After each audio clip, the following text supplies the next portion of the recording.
listen, if you think that anything in this book makes sense or that this is a guide to morality, then call the show because it starts right now.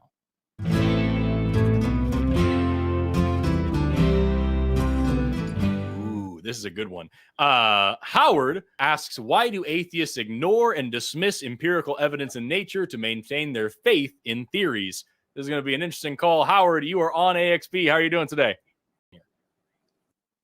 Thank you.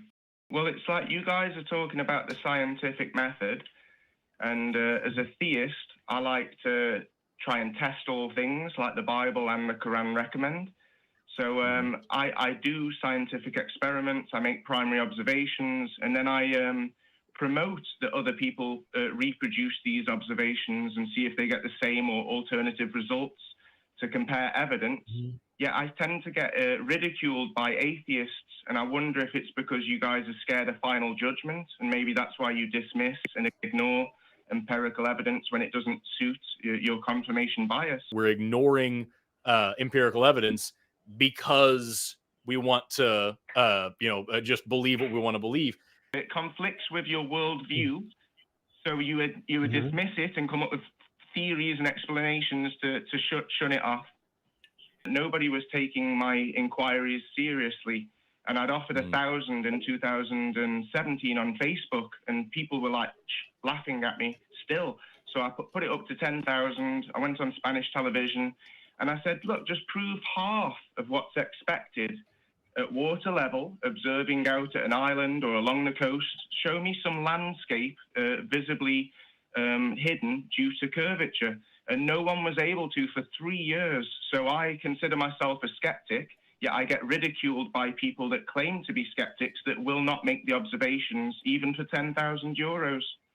Evidence is supposed to be observable, measurable, and reproducible. And the evidence that globe skeptics like myself have is, yet you guys are literally ignoring empirical evidence that's reproducible to stand with theories, because I don't think you can give me any observable or measurable evidence of curvature. And afterwards we can talk about why this matters about a creator and intelligent design. You said a lot of things there, but then towards the end you were talking about curvature as well. You saying that the Earth is flat? Is that what I'm gathering from that? Oh, no, I don't believe that Earth's two-dimensional, because I believe that thoughts, feelings, memories are probably in a higher dimension. I definitely believe angels are in a higher dimension. Well, I'm saying, do you believe that the Earth is a globe or an oblate spheroid? No, definitely not. How did we get here? We were talking about God. 1,000 euros. So that's a whole other thing. Well, like I say, we can make an observation at water level at 20 miles where I live, or I can see Ibiza from a bit further down the coast, which is 100 kilometers away. I can go to Blackpool back in England, and I can see the Isle of Man from Blackpool, which is 100 miles away. So the observations at water level suggest there's no curvature. And as we all know, when we're in an aeroplane, the height or on the top of a mountain, the higher we go, the further we can see. And if you watch the Red Bull skydive at 39 kilometers altitude, even the Red Bull skydive, he opens the door of the capsule and the horizon's still at the level of the camera. So the horizon should go down as we go up. If it was curving down in all directions, the further we see, the further down the horizon should be. You know, we talk about experiments that prove the curvature of the Earth.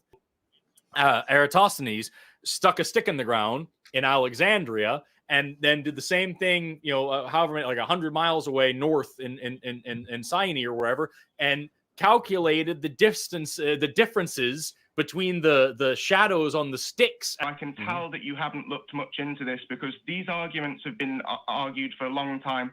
None of the evidence that you've just said is exclusive, because shadows with sticks, first of all, they didn't have telephones or even watches to know if they were doing an observation at the same time, but it's not exclusive. Can you agree that the evidence that you said isn't exclusive with the shadows, because it would still work with a local sun? And there are, but what I was really saying was the empirical evidence that I've named, which is observations at water and along the coast, like land level as well, and also going up, they're two observations that you guys can't refute. And I asked if you have any exclusive evidence to support your worldview, and you haven't. You've only given me inexclusive evidence that can work on either model. And I don't accept that like the shadows of sticks and all these things are not could also be explained by a closed sun. Why is our sun round? Why is every other star round? Why is every other planet round? Why is everything else a globe and the Earth is not? Light comes out spherically, it comes out in all directions.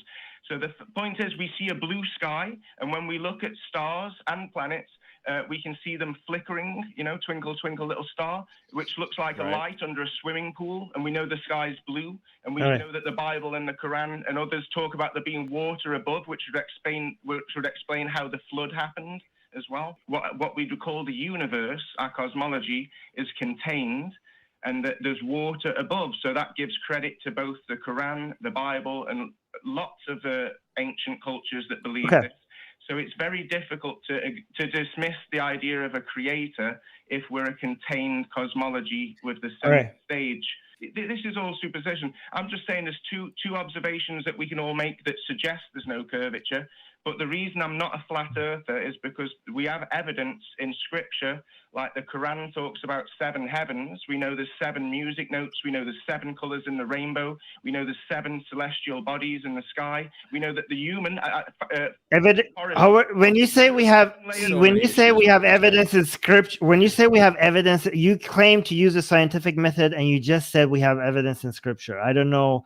The reason I was talking about 7 layers of skin, 7 colors in the rainbow, and 7 music notes is because the Quran talks about Earth being 7-dimensional, and so does the Bible.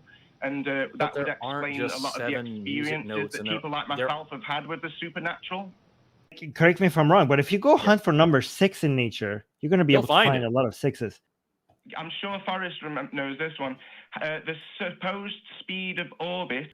The orbital speed of the Earth averages 666.2 miles per hour. I would say the devil loves you more. Would that be a good response? I don't know. Hey, I usually come. Satan loves it. He does. Yeah. Satan. Yeah.